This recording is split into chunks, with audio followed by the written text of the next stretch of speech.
Done. આ બુકનું નામ છે ગુજરાતી, જે 7મા ધોરણની એક બુક છે. આની અંદર ટોટલ 150 પેજ છે અને આની અંદર ટોટલ 21 પાઠ છે અલગ અલગ. અને આની અંદરના પહેલા પાઠનું નામ છે પ્રાણી માત્રને, જેની અંદર કહેવામાં આવ્યું છે કે બધા ધર્મો એ એક જ સરખા જ છે. આપણને બધા જોડે એકદમ શાંતિથી રહેવું જોઈએ અને ભેદભાવ ન કરવો જોઈએ. આના અલગ અલગ પાઠો છે, 21 પાઠો છે. આની અંદર બહુ બધા વિચાર છે.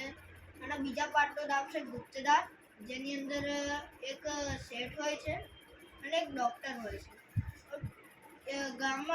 ગામ એક બહુ નાનું હોય છે અને એ બહુ શહેરની દૂર હોય છે.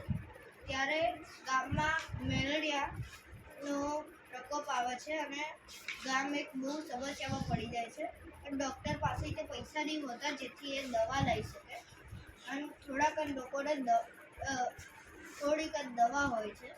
તો પછી એમાં એ જે શેઠ હતા, જ્યારે બધા કંજૂસ કહેતા હતા, એ શેઠ આવે છે અને કોઈને કીધા વગર ડૉક્ટરને ગુપ્તદાન કરે છે.